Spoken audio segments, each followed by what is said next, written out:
Students, now we are going to do a completing square method here. You can see all the following quadratic equations by completing the square method. This is a practice set 2.3.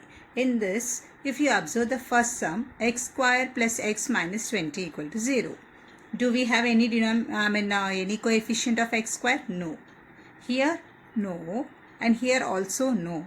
But when such coefficients are there, 9y square minus 12y plus 2 equal to 0, for that we need a one step. So I thought better I will solve such type of sum itself for making you to make it very clear and understand. Let's start with the sum here. So the sum is, what is this? 9y square minus 12y plus 2 equal to 0. Yes, my dear. Whenever we have a coefficient, what is the coefficient we have? 9. So we have to first remove that coefficient of the y square. So for this, what we have to do? We have to divide 9 throughout the equation. If there is no coefficient at all, we can directly start the sum. Directly start whatever the next procedure. But when we have a coefficient, we will start with the divisions here. So you will write divide 9 throughout the equation, right? Divide 9 throughout the equation so that this 9 will be removed. So throughout the equation I am writing here. So what will happen here if I am dividing? What all you have? 9y square minus 12y plus 2 equals to 0. So if I divide 9 here and 9 here, right? So the 9 gets cancelled. It becomes y square minus 3 table, it is getting cancelled. 3 3s are 9, 3 4s are 12. So what do you get? 4 upon 3 y here, y in the numerator's place, plus 2 upon 9 equal to 0. We got it? Right. Now, as it is said completely square method, something related to a perfect squares here. For this, here we could see, but this is not forming a perfect square. For this, we are going to shift the third term to the other side. So y square minus 4 upon 3y equal to plus 2 upon y goes there, becomes minus 2 upon 9. Right? Till here very clear? Now, what is this? We want one term here. Here the third term, 1 to third term here, so that it forms a perfect square like a square minus 2ab. This is a square, this is minus 2ab. We want a b square here, so that we can write a minus b the whole square, right? So for this, what I'm going to do, I am having a formula to find the third term so that it makes a perfect square also. The formula is third term equals to half of coefficient of y, this y. Okay, if there is a x, you will write x. If there is a m, you will write m here. Now the square formula is what? Third term equal to half of coefficient of y, the square. So now I am writing half into coefficient of y is what? Coefficient of y is minus 4 upon 3.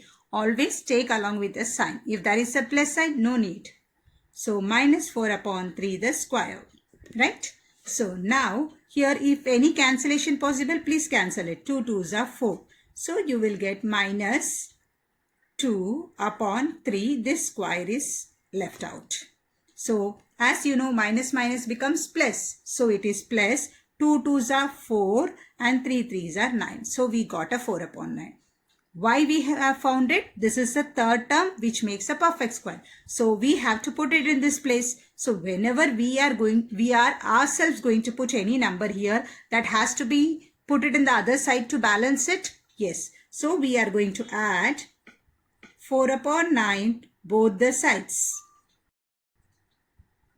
So here we are copying again this one, y square minus 4 upon 3y here equal to 1 minus 2 upon 9. Now what I said? 4 upon 9 has here and there. So plus 4 upon 9 add. So plus 4 upon 9. Right? Now this is in the form of which form? Square minus 2ab plus b square.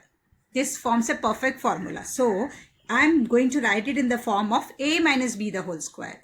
I repeat, this is a square minus 2ab plus b square. Can I write a minus b the whole square? It's also one and the same. So for that, a square is what? Y square square root is y If there is a minus sign, that is a minus. 4 upon 9 square root. We have to take the square root of first term and the third term. 4 upon 9 square root is what? 2. 4 square root is 2 and 9 square root is 3. Then put it. See, I repeat, a square minus 2ab plus b square I have written in the form of other form. Y minus 2 upon 3 the square. Now, minus into plus minus. So, 4 minus 2 is 2 upon 9. Which number is bigger? 4. So, I am putting a plus sign. That doesn't matter. Now, I have formed and kept it in this form. Now, what we have to do? We have to take a square root both the sides. Taking square root both the sides.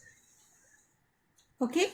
Now, when I am taking a square root, this is in the square form. So, the square will remove away. So, y minus 2 upon 3 equal to minus or plus 2 square root we don't have. So, we are putting a root 2 and 9 square root we have. So, we have put a 3 here. Now, you know this form to write it. Y minus 2 upon 3 equal to positive root 2 upon 3 once or y minus 2 upon 3 equal to negative root 2 upon 3. I hope this is very clear now.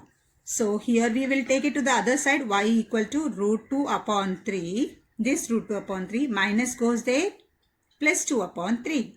Or y equal to minus goes there becomes a plus. So if you want to write first, whichever you want to write, you can write it. This is a minus form. Minus root 2 upon 3. This minus goes here become plus 2 upon 3. As the denominators are same, we can write together. Right? Together in a sense what? 3 root 2 plus root 2 plus 2 or y equal to minus root 2 plus 2 upon 3. So what is the equation for this one? The answer, the roots. The roots of the equation is root 2 plus 2 upon 3 or minus root 2 plus 2 upon 3. You can put 2 this side or the root 2, doesn't matter. This is fine here. I hope this is very clear. You can try it. Try one more sum and tell me here. See my dear, I'll repeat here. If there is no 9, you can directly start bringing the third term to the other side. Okay, you need not do this step. This step is necessary when we have a coefficient. I hope it is clear. When the coefficient is not there, you can directly start the sum to take to the other side and third term. Try 2-3 sums, you will be more clear about it. Thank you, dear.